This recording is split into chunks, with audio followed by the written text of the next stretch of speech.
Hi hello guys, welcome back to our YouTube channel. ನಾನು ನಿಮ್ಮ ಚೈತ್ರ. ಇವತ್ತು ಕೊನೆಯ ಕಾರ್ತಿಕ ಸೋಮವಾರದ ಪೂಜೆನ ನಿಮ್ಮ ಜೊತೆ ಶೇರ್ ಮಾಡ್ಕೊತಾ ಇದ್ದೀನಿ. ನಾವು ಇವತ್ತು ಚಂದ್ರ ಲೇಔಟ್ನಲ್ಲಿರುವಂಥ ಶಿವನ ದೇವಸ್ಥಾನಕ್ಕೆ ಹೋಗಿದ್ವಿ. ಸೊ ಅಲ್ಲಿ ದೀಪ ಕೂಡ ಹಚ್ಚಿ ದೇವರಿಗೆ ದೀಪ ಕೂಡ ಬೆಳಗ್ತಾ ಇದ್ದೀವಿ. ನೋಡ್ಬೋದು ಇಲ್ಲಿ ತುಂಬ ಚೆನ್ನಾಗಿ ದೀಪಗಳನ್ನ ಹಚ್ಚಿ ಇಡೋದಕ್ಕೆ ಕೂಡ ಈ ರೀತಿ ಜಾಗನ ಮಾಡಿದ್ದಾರೆ. ಎಲ್ಲೂ ಕೂಡ ಎಣ್ಣೆ ಜಿಡ್ಡು ಅಥವಾ ಬೇರೆ ಏನು ಹಾಕದೇ ಇರೋ ರೀತಿಯಲ್ಲಿ. ಈ ಟೆಂಪಲ್ ಬಂದು ಚಂದ್ರ ಲೇಔಟ್ನಲ್ಲಿ ಬರುತ್ತೆ. ತುಂಬ ಜನಕ್ಕೆ ಗೊತ್ತಿದೆ ಅನ್ಕೋತೀನಿ. ತುಂಬಾ ಚೆನ್ನಾಗಿದೆ ದೇವಸ್ಥಾನ. ಈಗ ತುಂಬ ದೊಡ್ಡ ದೇವಸ್ಥಾನ, ತುಂಬ ಪ್ರಶಾಂತವಾಗಿದೆ ಅಂತಲೇ ಹೇಳ್ಬೋದು. ಈಶ್ವರನ ದೇವಸ್ಥಾನ, ಹಾಗೆ ಆಂಜನೇಯ ಸ್ವಾಮಿ ಕೂಡ ಇಲ್ಲಿ ಇದೆ. ಇವತ್ತು ವಿಶೇಷ ಪೂಜೆ ಕೂಡ ಇತ್ತು. ಕೊನೆಯ ಕಾರ್ತಿಕ ಸೋಮವಾರ ಆಗಿರೋದ್ರಿಂದ ನಮ್ಮ ಮನೆ ಪ್ರತಿ ವರ್ಷವೂ ಕೂಡ ಕೊನೆ ಕಾರ್ತಿಕ ಸೋಮವಾರಕ್ಕೆ ಉಪವಾಸ ಇದ್ದು ದೇವರಿಗೆ ಎಡೆ ಇಟ್ಟು ಪೂಜೆನ ಮಾಡ್ತೀವಿ. ನೋಡ್ಬೋದು ದೇವರಿಗೆ ಅಲಂಕಾರ ಕೂಡ ತುಂಬಾ ಚೆನ್ನಾಗಿ ಮಾಡಿದರು. ಸಂಜೆ ಬರೋದಕ್ಕೆ ಆಗೋದಿಲ್ಲ, ಯಾಕಂದರೆ ಮನೆಯಲ್ಲೂ ಕೂಡ ಪೂಜೆ ಇರುತ್ತೆ. ಅದಕ್ಕೋಸ್ಕರ ಬೆಳಗ್ಗೆನೇ ಬಂದು ಪೂಜೆ ಮಾಡಿಸ್ಕೊಂಡು ಹೋಗ್ತಾ ಇದ್ದೀವಿ. ಬೆಳಗ್ಗೆ ಅಂದರೆ ಆಲ್ಮೋಸ್ಟ್ ಆಗಲೇ 11 ಆಗಿತ್ತು. ಸೊ ಬಂದು ಪೂಜೆ ಅರ್ಚನೆ ಎಲ್ಲ ಮಾಡಿಸ್ಕೊಂಡು ಹೋಗೋಣ ಅಂತ ಹೇಳಿ ಬಂದ್ವಿ. ಈ ಒಂದು ಇದರಲ್ಲಿ ನಾವು ಪ್ರತಿ ವಾರನೂ ಕೂಡ ಬಂದು ಪೂಜೆನ ಮಾಡಿಸ್ಕೊಂಡ್ವಿ. ಇದು ಕೊನೆಯ ವಾರ. ಹಾಗೆ ನಾವು ಹೋಗಿದ್ದಂಥ ಟೈಮಲ್ಲಿ ನಾವು ದೀಪ ಎಲ್ಲ ಹಚ್ಚಿ ದರ್ಶನಕ್ಕೆ ಬರೋ ಅಷ್ಟು ಟೈಮಿಗೆ ಮಹಾಮಂಗಳಾರತಿ ಕೂಡ ನಡೀತಾ ಇತ್ತು. ಸೊ ಎಲ್ಲನೂ ಕೂಡ ಈ ವಿಡಿಯೋದಲ್ಲಿ ಶೇರ್ ಮಾಡಿದ್ದೀನಿ. ಕೊನೆಯವರೆಗೂ ಕೂಡ ವಿಡಿಯೋನ ನೋಡಿ ಎಂಜಾಯ್ ಮಾಡಿ. ಹಾಗೆ ಈ ಒಂದು ವಿಡಿಯೋ ಇಷ್ಟ ಆದರೆ ಲೈಕ್ ಕೊಡೋದನ್ನ ಮರಿಬೇಡಿ. ಮತ್ತು ಇನ್ನು ಯಾರೆಲ್ಲ ನನ್ನ ಚಾನಲ್ನ ಸಬ್ಸ್ಕ್ರೈಬ್ ಮಾಡ್ದಿರಾ ನೋಡ್ತಾ ಇದ್ದೀರಾ, ಪ್ಲೀಸ್ ಸಬ್ಸ್ಕ್ರೈಬ್ ಮಾಡ್ಕೊಂಡು ನೋಡಿ. ನಿಮ್ಮ ಸಪೋರ್ಟ್ ನನಗೆ ತುಂಬಾ ಇಂಪಾರ್ಟೆಂಟ್ ಅಂತ ಹೇಳ್ತಾ ವಿಡಿಯೋನ ಕಂಟಿನ್ಯೂ ಮಾಡೋಣ. ಈ ವಿಡಿಯೋ ನಿಮಗೆ ಇಷ್ಟ ಆಗತ್ತೆ ಅಂತ ಭಾವಿಸ್ತೀನಿ. ಬನ್ನಿ. ಶಿವನಿಗೆ ಅಲಂಕಾರ ಪ್ರಿಯಕ್ಕಿಂತ ಅವರು ಅಭಿಷೇಕ ಪ್ರಿಯರು. ಸೊ ಅದಕ್ಕೋಸ್ಕರ ಶಿವನಿಗೆ ತುಂಬ ಅಲಂಕಾರ ಮಾಡೋದಿಲ್ಲ, ಅಭಿಷೇಕ ತುಂಬ ಮಾಡ್ತಾರೆ ಅಂತಲೇ ಹೇಳ್ಬೋದು. ಸೊ ಇಲ್ಲಿ ಅಲಂಕಾರ ತುಂಬ ಚೆನ್ನಾಗಿ ಮಾಡಿದರು. ಹಾಗೆ ಅರ್ಚನೆಯನ್ನು ಕೂಡ ಮಾಡ್ತಾ ಇದ್ದಾರೆ. ತುಂಬಾ ದೇವಸ್ಥಾನಕ್ಕೆ ಬಂದರೆ ಏನೋ ಒಂಥರ ಒಂದು ಪಾಸಿಟಿವ್ ವೈಬ್ ಸಿಗುತ್ತೆ. ಅದರಲ್ಲೂ ಈ ರೀತಿ ವಿಶೇಷ ದಿನಗಳಲ್ಲಿ ಬಂದರೆ ಅಲ್ಲಿ ಬರ್ತಿರುವಂಥ ಸಾಂಗ್ಸು ಓಂ ನಮಃ ಶಿವಾಯ ಅನ್ನೋ ಮಂತ್ರದ ಸಾಂಗು ಕೇಳ್ತಾ ಇದ್ದರೆ ಏನೋ ಒಂಥರ ರೋಮಾಂಚನ ಅನಿಸುತ್ತೆ. ದೇವಸ್ಥಾನ ಫುಲ್ಲು ನಿಶಬ್ದವಾಗಿರುತ್ತೆ, ತುಂಬಾ ಖುಷಿ ಕೊಡುತ್ತೆ ಅಂತಲೇ ಹೇಳ್ಬೋದು. ಇವಾಗ ಮಹಾಮಂಗಳಾರತಿ ಸ್ಟಾರ್ಟ್ ಆಗ್ತಾ ಇದೆ.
ಇಲ್ಲಿ ಗಣೇಶ, ಶಿವ, ಹಾಗೆ ಅಮ್ಮನವರು ಮತ್ತು ಆಂಜನೇಯ ಸ್ವಾಮಿ, ನವಗ್ರಹ, ಅರಳಿಕಟ್ಟೆ ಇಷ್ಟು ದೇವಸ್ಥಾನ ಇದೆ.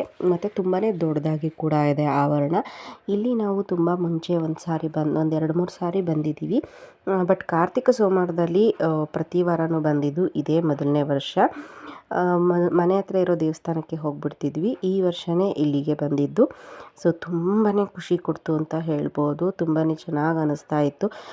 ಕಾರ್ತಿಕ ಮಾಸದಲ್ಲಿ ಸಂಜೆ ಪೂಜೆ ವಿಶೇಷ. ಬೆಳಗ್ಗೆ ಅಷ್ಟು ಜನ ಇರೋದಿಲ್ಲ, ಬರ್ತಾರೆ ಬಟ್ ಅಷ್ಟೊಂದು ಜನ ಇರೋದಿಲ್ಲ. ಸಂಜೆ ಅಂದರೆ ತುಂಬಾ ರಶ್ ಇರುತ್ತೆ. ನಾವು ಸಂಜೆ ಇಂಚಿದು ಎಲ್ಲ ಬರ್ತಾನೆ ಹೋಗೋದಕ್ಕಾಗೋದಿಲ್ಲ ಅಂತ ಹೇಳಿ ನಾನು ಅಮ್ಮ ಇಬ್ಬರೂ ಬೆಳಗ್ಗೆನೇ ಬಂದುಬಿಡ್ತೀವಿ. ಸೊ ನೋಡ್ಬೋದು ಸುತ್ತ ಎಷ್ಟು ಹಸಿರು ಗಿಡ ಮರ ತುಂಬಾ ಒಂಥರ ನೆಮ್ಮದಿ ಅಂತ ಅನಿಸುತ್ತೆ. ದೇವರಿಗೆಲ್ಲ ಕೈ ಮುಗಿದು ಇಲ್ಲಿ ಕುತ್ಕೊಂಡು ಸ್ವಲ್ಪ ರಿಲ್ಯಾಕ್ಸ್ ಮಾಡಿ ಆನಂತರ ಹೊರಡೋದ್ರಿಂದ ತುಂಬಾ ಖುಷಿ ಕೊಡ್ತಾಯಿತ್ತು. ಇನ್ನು ನಾವು ಮನೆಗೆ ಹೋಗಿ ಅಡುಗೆ ಎಲ್ಲ ಪ್ರಿಪೇರ್ ಮಾಡಿ ದೇವರಿಗೆ ಮನೇಲೂ ಕೂಡ ನೈವೇದ್ಯಕ್ಕಿಟ್ಟು ಪೂಜೆನ ಮಾಡುವಂಥದ್ದಿತ್ತು. ಸೊ ಅದನ್ನು ಕೂಡ ನಾನು ಶೇರ್ ಮಾಡ್ಕೊಂಡಿದ್ದೀನಿ, ಖಂಡಿತವಾಗ್ಲೂ ವಾಚ್ ಮಾಡಿ. ಸೊ ನಾನು ಅಡುಗೆ ಎಲ್ಲ ಮಾಡೋದನ್ನು ವೀಡಿಯೋ ಮಾಡೋದಕ್ಕೆ ಆಗಲಿಲ್ಲ, ಯಾಕೆಂದರೆ ತುಂಬ ಗಡಿಬಿಡಿಯಲ್ಲಿ ಅಥವಾ ಏನೋ ಮಾತಾಡ್ಕೊಂಡು ಇದು ಅಂದ್ಕೊಂಡು ಮಾಡ್ತಾ ಇರ್ತೀವಿ. ಸೊ ಆ ಟೈಮಲ್ಲಿ ನಮಗೆ ಫೋನ್ ಇಟ್ಕೊಂಡು ಮಾಡೋದಕ್ಕೆಲ್ಲ ಆಗೋದಿಲ್ಲ. ಸೊ ಇಲ್ಲಿ ಚಿದು ಮತ್ತು ಅವ್ರ ಡ್ಯಾಡಿ ಎಲ್ಲ ಪೂಜೆ ಮಾಡ್ತಾ ಇದ್ದಾರೆ.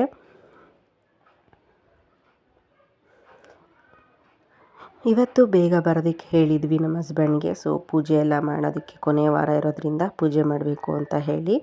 ಹಾಗೆ ಚಿದು ಕೂಡ ಅವನಿಗೆ ಪೂಜೆ ಮಾಡುವಾಗ ಈ ರೀತಿ ಗಂಟೆ ಬಾರಿಸೋದು ಎಲ್ಲನೂ ಕೂಡ ಅವನಿಗೆ ತುಂಬ ಖುಷಿ ಅನಿಸುತ್ತೆ. ಸೊ ಅವನು ಗಂಟೆನ ನಾನು ಬಾರಿಸ್ತೀನಿ ಅಂತ ಹೇಳಿ ಮಾಡ್ತಾ ಇದ್ದಾನೆ. ಮಕ್ಕಳಿಗೆ ಈ ರೀತಿ ಮನೇಲಿ ಏನಾದರೂ ಹಬ್ಬ ಹರಿದಿನಗಳಲ್ಲಿ ಇನ್ವಾಲ್ವ್ ಮಾಡೋದ್ರಿಂದ ಅವರೂ ಅದನ್ನು ಕಲ್ತ್ಕೊಂಡಂಗೆ ಆಗುತ್ತೆ. ಸೊ ಈ ರೀತಿ ನಮ್ಮ ಮನೆಯಲ್ಲಿ ಕಡೆಯ ಕಾರ್ತಿಕ ಸೋಮವಾರದಲ್ಲಿ ಪೂಜೆ ಮತ್ತು ಎಡೆ ಇಟ್ಟು ಮಾಡಿದಂಥದ್ದು. ಎಡೆ ಇಟ್ಟು ಪೂಜೆ ಮಾಡಿ ಆ ನಂತರ ನಾವು ಊಟ ಮಾಡ್ತೀವಿ. ನಾನು ಅಮ್ಮ ಇಬ್ಬರೇ ಉಪವಾಸ ಇರೋವಂಥದ್ದು, ಇನ್ಯಾರೂ ಇರೋದಿಲ್ಲ. ನಾನು ಅಮ್ಮನಿಗೂ ಹೇಳ್ತೀನಿ ಆಗೋದಿಲ್ಲ ಉಪವಾಸ ಇರಬೇಡಿ ಅಂತ, ಬಟ್ ಅವರು ಇರ್ತಾರೆ. ಹಾಗೆ ನಾವು ಪ್ರತಿ ವರ್ಷ ವಡೆ ಮಾಡ್ತಾಯಿದ್ವಿ, ಈ ಬಾರಿ ಆಗಲಿಲ್ಲ ಮಾಡೋದಕ್ಕೆ.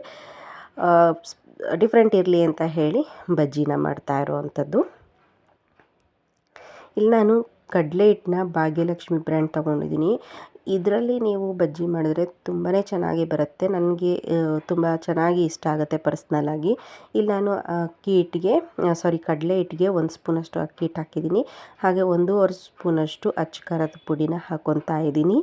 ಹಾಗೆ ಇದಕ್ಕೆ ಸ್ಪೆಷಲಾಗಿ ನಾನು ಈ ಬಾರಿ ಅಜ್ವಾನನ ಹಾಕಿ ಟ್ರೈ ಮಾಡಿದ್ದು. ನಮ್ಮಮ್ಮ ಮಾಡ್ತಾ ಇರ್ತಾರೆ, ನಾನು ಯಾವಾಗಲೂ ಹಾಕಿರಲಿಲ್ಲ. ಇದನ್ನು ಹಾಕೋದ್ರಿಂದ ನಾವು ಏನು ಆಯಿಲ್ ಐಟಮ್ಸ್ ತಿಂತೀವಿ ಅದೆಲ್ಲ ಹೆವಿ ಫೀಲ್ ಅನಿಸೋದಿಲ್ಲ, ಜೀರ್ಣ ಕೂಡ ಚೆನ್ನಾಗಿ ಆಗುತ್ತೆ. ಹಾಗೆ ರುಚಿಗೆ ತಕ್ಕಷ್ಟು ಉಪ್ಪು ಹಾಕ್ಕೊಂಡು ನೀರು ಹಾಕೋಕ್ಕೂ ಮೊದಲಿಗೆ ಚೆನ್ನಾಗಿ ಮಿಕ್ಸ್ ಮಾಡ್ಕೊಬೇಕಾಗತ್ತೆ. ಏನೇ ಗಂಟಿದ್ರೂ ಅದೆಲ್ಲ ಹೋಗೋ ರೀತಿಯಲ್ಲಿ ಕ್ಲೀನಾಗಿ ಮಿಕ್ಸ್ ಮಾಡ್ಕೊಬೇಕಾಗತ್ತೆ. ಅಕ್ಕಿ ಹಿಟ್ಟು ಹಾಕೋದ್ರಿಂದ ಕ್ರಿಸ್ಪಿಯಾಗಿ ಬರುತ್ತೆ. ಸೊ ಕ್ಲೀನಾಗಿ ಮಿಕ್ಸ್ ಮಾಡಿದ ನಂತರ ಸ್ವಲ್ಪನೇ ನೀರು ಹಾಕ್ಕೊಂಡು ಮಿಕ್ಸ್ ಮಾಡ್ತಾ ಹೋಗಿ. ಇದು ನಮಗೆ ಇಡ್ಲಿ ಬ್ಯಾಟರ್ ಅಷ್ಟು ಅದಕ್ಕೆ ಬಂದರೆ ಸಾಕಾಗುತ್ತೆ. ಯಾಕೆಂದರೆ ತುಂಬ ತೆಳುವಾಗಿ ಹೋದರೆ ಬಜ್ಜಿಗೆ ನಾವು ಏನು ಹಾಕ್ತೀವಿ ಹೀರೆಕಾಯಿ ಅಥವಾ ಈರುಳ್ಳಿ ಆಲೂಗೆಡ್ಡೆ ಅದು ನಮಗೆ ಕ್ಲೀನಾಗಿ ಅದ್ರ ಮೇಲೆ ಕೋಟಿಂಗ್ ಕೂರೋದಿಲ್ಲ. ಅದಕ್ಕೆ ತುಂಬ ತೆಳುನೂ ಆಗಬಾರ್ದು ಮತ್ತು ತುಂಬ ಗಟ್ಟಿನೂ ಆಗಬಾರ್ದು. ಇಡ್ಲಿ ಬ್ಯಾಟರ್ ಅದಕ್ಕಿದ್ರೆ ಸರಿಯಾಗತ್ತೆ. ನಾನಿಲ್ಲಿ ಹೀರೆಕಾಯಿ ಹಾಗೆ ಈರುಳ್ಳಿ ಬಜ್ಜಿನ ಮಾಡ್ತಾಯಿದ್ದೀನಿ. ಹೀರೆಕಾಯಿನ ನಾನು ಉದ್ದುದ್ದ ಸ್ಲೈಸ್ ಮಾಡ್ಕೊಂಡಿದ್ದೀನಿ, ರೌಂಡ್ ಮಾಡ್ಕೊಂಡಿಲ್ಲ. ರೌಂಡ್ ಮಾಡಿದ್ರೆ ತುಂಬ ಪುಟಾಣಿದು ಅನಿಸ್ಬಿಡುತ್ತೆ, ಅಷ್ಟು ಚೆಂದ ಅನಿಸಲ್ಲ ಅಂತ ಹೇಳಿ ಉದ್ದುದ್ದಕ್ಕೆ ಸ್ಲೈಸ್ ಮಾಡಿಕೊಂಡು ಮಾಡ್ತಾ ಇರುವಂಥದ್ದು. ನಾನು ಒಂದೇ ಹೀರೆಕಾಯಿನ ತೊಗೊಂಡು ಮಾಡ್ತಾಯಿದ್ದೀನಿ. ಹಾಗೆ ಇಲ್ಲಿ ಎಣ್ಣೆ ಕಾಯಕ್ಕಿಟ್ಟು ಎಣ್ಣೆ ಕಾದಿರೋ ಎಣ್ಣೆನ 1-2 ಸ್ಪೂನಷ್ಟು ನಾವು ಕಲಸಿಟ್ಕೊಂಡಿರೋವಂಥ ಹಿಟ್ಟಿಗೆ ಹಾಕ್ತಾಯಿದ್ದೀನಿ. ಸೊ ಹಂಗೆ ಹಾಕೋದ್ರಿಂದ ಎಕ್ಸ್ಟ್ರಾ ಕ್ರಿಸ್ಪಿನೆಸ್ ಬರುತ್ತೆ, ಅದಕ್ಕೋಸ್ಕರ. ಸೊ ಇದು ಕಲಸಿ ಒಂದು 5 ನಿಮಿಷ ಅಥವಾ 10 ನಿಮಿಷ ಹಾಗೆ ಇಟ್ಬಿಟ್ರೆ ಚೆನ್ನಾಗಿ ಉಬ್ಬಿ ಬರುತ್ತೆ. ನಾವು ಬಜ್ಜಿ ಹಾಕಿದಾಗ ಈ ನಿಪ್ಪಟ್ಟೆ ರೀತಿಯಲ್ಲಿ ಅದು ಆಗೋದಿಲ್ಲ, ಕ್ಲೀನಾಗಿ ಉಬ್ಬಿ ಬರೋದ್ರಿಂದ ಟೇಸ್ಟ್ ಕೂಡ ಚೆಂದ ಅನಿಸುತ್ತೆ. ಮತ್ತು ಮೀಡಿಯಮ್ ಫ್ಲೇಮಲ್ಲೇ ನಾವು ಬೇಯಿಸೋದ್ರಿಂದ ಒಳಗೆಲ್ಲನೂ ಕೂಡ ಕ್ಲೀನಾಗಿ ಕುಕ್ ಆಗಿರುತ್ತೆ. ಹೈ ಫ್ಲೇಮ್ ಆಗಿಬಿಟ್ರೆ ಮೇಲೆ ಮಾತ್ರ ಬೆಂದಿರುತ್ತೆ, ಒಳಗಡೆ ಎಲ್ಲ ಹಿಟ್ಟಿಟ್ಟು ರೀತಿಯೇ ಇರುತ್ತೆ ತಿಂದಾಗ. ಸೊ ಈ ರೀತಿ ಮಾಡೋದ್ರಿಂದ ಕ್ಲೀನಾಗಿ ಹದವಾಗಿ ಬೇಯುತ್ತೆ ಅಂತ ಹೇಳ್ಬೋದು. ಕ್ಲೀನಾಗಿ 1 ಬೈ 1 ಹಾಕ್ಕೊತ ಲೋ ಫ್ಲೇಮಲ್ಲೇ ಚೆನ್ನಾಗಿ ಬೇಯಿಸ್ಬೋದು. ನೋಡ್ಬೋದು ನೀವು ಅದು ಉಬ್ತಾ ಇರೋವಂಥದ್ದನ್ನ. ಇದು ಕಡಲೆ ಹಿಟ್ಟು ಕೂಡ ಒಂದು ರೀಸನ್ ಆಗುತ್ತೆ. ನಾವು ಯಾವ ರೀತಿ ಕಡಲೆ ಹಿಟ್ಟನ್ನ ತೊಗೊತೀವಿ ಅದ್ರ ಮೇಲೆ ಹೋಗುತ್ತೆ. ನಾನಾಗಲೇ ಹೇಳ್ದಾಗೆ ಈ ಭಾಗ್ಯಲಕ್ಷ್ಮಿ ಬ್ರ್ಯಾಂಡ್ ಕಡಲೆ ಹಿಟ್ಟು ಏನಿದೆ ಅದು ತುಂಬಾ ಚೆನ್ನಾಗಿದೆ ಅಂತ ಹೇಳ್ಬೋದು. ನೋಡಿ ಎಷ್ಟು ಚೆನ್ನಾಗಿ ಉಬ್ಬಿ ಎಷ್ಟು ಚೆನ್ನಾಗಿದೆ ಅಂತ, ಸಾಫ್ಟಾಗಿ ಮತ್ತು ಕಚ್ಚಿದ್ರೆ ಅದು ಕ್ರಂಚಿಯಾಗಿ ಕೂಡ ಇರುತ್ತೆ, ತುಂಬಾ ಎಮ್ಮಿಯಾಗಿರುತ್ತೆ ಅಂತಲೇ ಹೇಳ್ಬೋದು. ಸೊ ಇಷ್ಟು ಗೋಲ್ಡನ್ ಬ್ರೌನ್ ಆದಾಗ ತೆಗೆದುಬಿಟ್ರೆ, ಗೋಲ್ಡನ್ ಕಲರ್ ಆದಾಗ ನಮಗೆ ಚೆನ್ನಾಗಿ ಬಜ್ಜಿ ಆಗಿದೆ ಅಂತ ಅರ್ಥ.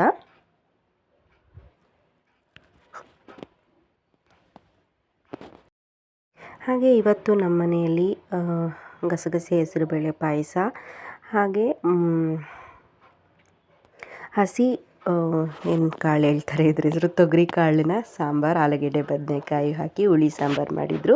ಹಾಗೆ ಕಾಳು ಗೊಜ್ಜು, ಪಲಾವ್, ಮೊಸರು ಬಜ್ಜಿ ಮತ್ತು ಬಜ್ಜಿ, ಹೀರೆಕಾಯಿ ಬಜ್ಜಿನ ಮಾಡಿದಂಥದ್ದು. ಇಷ್ಟು ನಮ್ಮ ಮನೇಲಿ ಇವತ್ತು ಅಡುಗೆ ಆಗಿತ್ತು. ಹಾಗೆ ಸಂಜೆ ನಮ್ಮ ಮನೆ ಹತ್ರ ಇರುವಂಥ ಬನಶಂಕರಮ್ಮ ದೇವಸ್ಥಾನದಲ್ಲಿ ದೀಪೋತ್ಸವ ಕೂಡ ಇತ್ತು. ತುಂಬಾ ಚೆನ್ನಾಗಿ ಮಾಡಿದರು. ತುಂಬಾ ಕ್ರೌಡ್ ಕೂಡ ಇತ್ತು.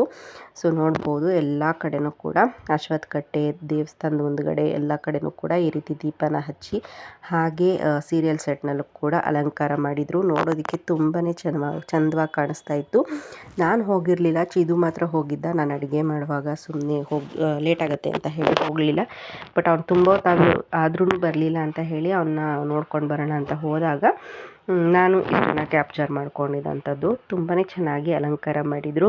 ಹಾಗೆ ದೀಪ ಎಲ್ಲ ಹಚ್ಚಿದ ನಂತರ ಫುಲ್ ಲೈಟ್ ಆಫ್ ಮಾಡಿದರು. ತುಂಬಾ ಚೆನ್ನಾಗಿತ್ತು ಅಮ್ಮ, ನೀನಾಗಲೇ ಬರಬೇಕಿತ್ತು ಅಂತ ಹೇಳ್ತಾ ಇದ್ದ. ಮತ್ತು ಅವನು ಒಂದಷ್ಟು ದೀಪ ಎಲ್ಲ ಹಚ್ಚಿ ಖುಷಿಯಾಯಿತು ಅಂತ ಕೂಡ ಹೇಳ್ದ. ಸೊ ಈ ರೀತಿಯಲ್ಲಿ ನಮ್ಮ ಮನೆ ಹತ್ರ ಇರುವಂಥ ದೇವಸ್ಥಾನದಲ್ಲಿ ದೀಪಾರಾಧನೆ ಮಾಡಿದರು. ಹಾಗೆ ನಮ್ಮ ಮನೆಯ ಪೂಜೆ ಕೂಡ ಈ ವರ್ಷ ಈ ರೀತಿಯಲ್ಲಿ ಕಾರ್ತಿಕ ಮಾಸನ ಮುಗಿಸಿದ್ವಿ. ಈ ಒಂದು ವಿಡಿಯೋ ನಿಮಗೆ ಇಷ್ಟ ಆಗಿದೆ ಅಂತ ಭಾವಿಸ್ತೀನಿ. ಇಷ್ಟ ಆದರೆ ಲೈಕ್ ಮಾಡಿ, ಕಮೆಂಟ್ ಮಾಡಿ, ಶೇರ್ ಮಾಡಿ. ಹಾಗೆ ಇನ್ನೂ ಯಾರೆಲ್ಲ ನನ್ನ ಚಾನಲ್ನ ಸಬ್ಸ್ಕ್ರೈಬ್ ಮಾಡ್ದಿರ ನೋಡ್ತಾ ಇದ್ದೀರಾ, ಪ್ಲೀಸ್ ಸಬ್ಸ್ಕ್ರೈಬ್ ಮಾಡ್ಕೊಂಡು ನೋಡಿ. ನಿಮ್ಮ ಸಪೋರ್ಟ್ ನನಗೆ ತುಂಬಾ ಇಂಪಾರ್ಟೆಂಟ್ ಅಂತ ಹೇಳ್ತಾ ಈ ವಿಡಿಯೋನ ಇಲ್ಲಿಗೆ ಎಂಡ್ ಮಾಡ್ತಿದ್ದೀನಿ. ಸಿಗೋಣ ಮತ್ತೊಂದು ವಿಡಿಯೋದಲ್ಲಿ. Thanks for watching. See you in the next vlog.